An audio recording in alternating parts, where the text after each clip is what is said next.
Bonjour ma soeur. Oui, vous pouvez vous présenter pour cette minute de constat. Que le Seigneur vous bénisse. Moi, c'est le pasteur Lambert Kabenila. Je vous dis shalom, peuple de Dieu.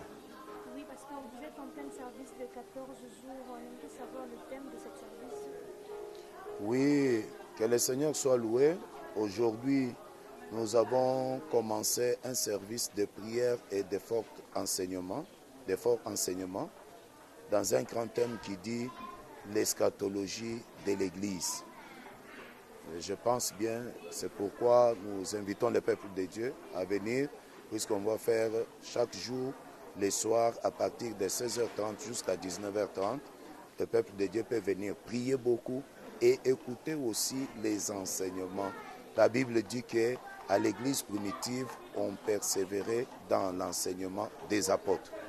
Oui, parce que vous avez dit le service s'intitule l'eschatologie des églises. On aimerait savoir, ce thème va commencer de quand jusqu'à quand? Oui, le thème va commencer à partir de... Ça a commencé aujourd'hui le dimanche, le 4, demain lundi le 5 mars, à partir de 16h30 jusqu'à 19h, 19h30, nous invitons tous les peuples de Dieu. Ils peuvent venir suivre ces enseignements dans notre grande assemblée Sec la Gloire, qui se situe sur l'avenue Kongolo, direction de l'école, c'est-à-dire croisement Kongolo de l'école, dans la commune de Kinshasa, numéro 64.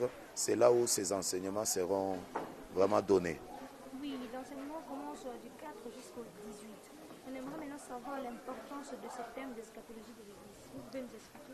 Oui, merci. Que le Seigneur vous bénisse. Je pense bien que nous sommes en train de parler sur l'eschatologie de l'Église. Le mot eschatologie veut dire tout simplement les événements qui touchent les temps de la fin. Et voir aussi les temps que l'Église est en train de traverser, nous voyons que Jésus-Christ est déjà prêt à la porte pour revenir. Dans ces enseignements, nous avons expliqué, nous avons donné le livre de Luc chapitre 17, à partir du 26e verset, où le Seigneur Jésus-Christ lui-même dit, ce qui arriva le temps de Noé, arrivera aussi le temps de la venue du Fils de l'homme.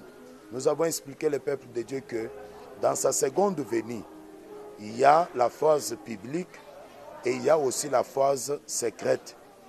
Dans la phase secrète, Jésus ne touchera pas la terre, mais il va s'arrêter dans les airs. Il n'y a que son épouse, qui est composée des hommes et des femmes de toute race, de toute tribu, qui ont créé en lui comme Seigneur et Sauveur, qui sont nés de nouveau, mais qui ne s'arrêtent pas seulement à la nouvelle naissance, mais qui sont baptisés du Saint-Esprit, qui vont entendre les cris qui vont pousser les seigneurs dans les airs. Ceux qui sont morts dans l'espérance chrétienne, ils vont ressusciter. Et nous, les vivants, on sera transformés. Ensemble, on ira à sa rencontre dans les airs. Et nous avons dit au peuple de Dieu, et je te dis, toi qui es en train de me suivre, même sur YouTube, je te dis ceci. Pourquoi Jésus a dit ce qui arriva le temps de Noé? Et il n'a pas dit ce qui arriva le temps d'Enoch, puisque l'Enoch était image directe de l'enlèvement. Il a dit le temps de Noé. Pourquoi? J'ai répondu, et je suis en train de te répondre aussi. Le Saint-Esprit nous a révélé un mystère. Christ ne parle pas pour parler, puisque l'enlèvement ne vient pas après la grande tribulation. L'église de Jésus ne va pas passer dans le jugement ou bien dans le temps de colère de Dieu non plus. Noé a été mis dans l'arche avant que la pluie puisse pleuvoir. Et de même aussi, l'église sera enlevée avant que la colère de Dieu, le jugement de Dieu tombe sur la terre. Et pourquoi il a cité le nom de Noé? Puisque Noé est entré dans l'arche. Après avoir entré dans l'arche, après la pluie, Noé devrait encore sortir dans l'arche et retourner dans la terre. Et nous avons ouvert pour dire au peuple de Dieu, dans l'enlèvement, nous irons, on passera au tribunal de Christ. Après le tribunal de Christ, on va entrer dans la salle des noces. On va régner pendant 7 ans dans la salle des noces avec l'agneau.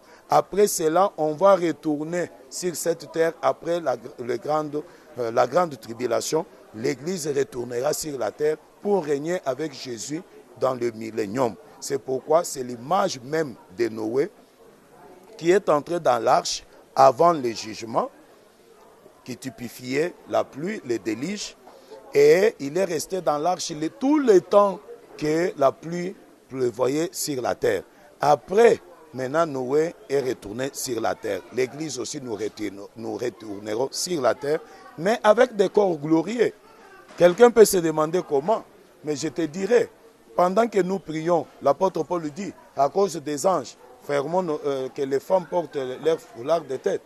Et quand nous prions là, il y a les anges. Est-ce qu'avec les yeux physiques, nous les voyons? Mais ils sont là.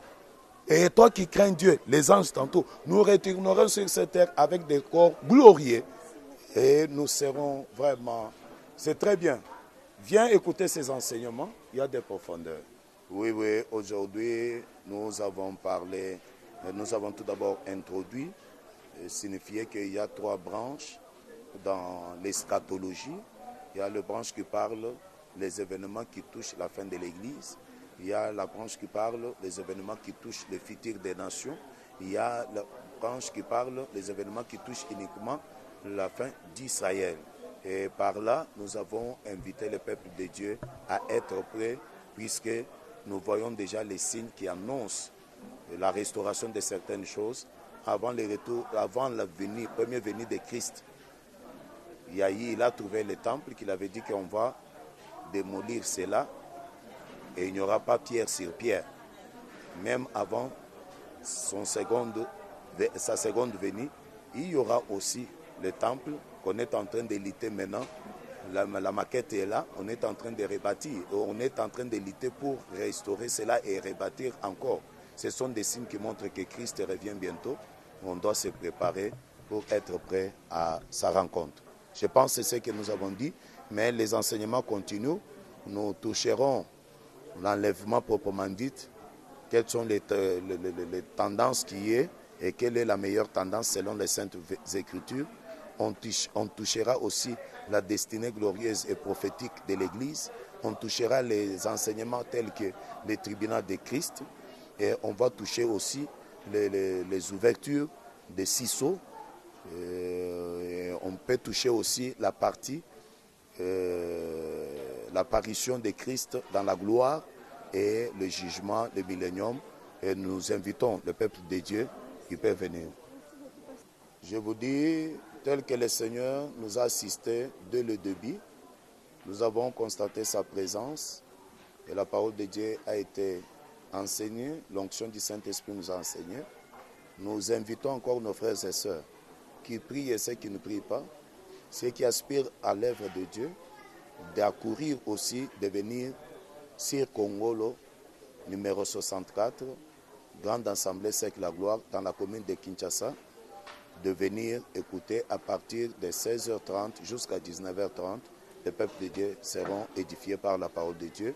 Et il y aura aussi des moments de forte prière, puisque le Seigneur nous a inspirés à beaucoup prier pendant ces assises pour que le cœur du peuple de Dieu soit édifié. Merci. Le programme, j'ai donné que c'est chaque jour, lundi, mardi, à partir jeudi, vendredi, à partir de 16h30 jusqu'à 19h30.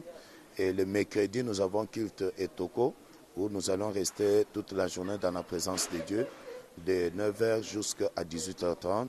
Et samedi, on va fonctionner le matin, 6h à 8h30. Et le dimanche, 6h30 à 10h30. Mes numéros de contact, 085 610 65 63. 085 610 65 63. Merci, que le Seigneur vous bénisse. Shalom.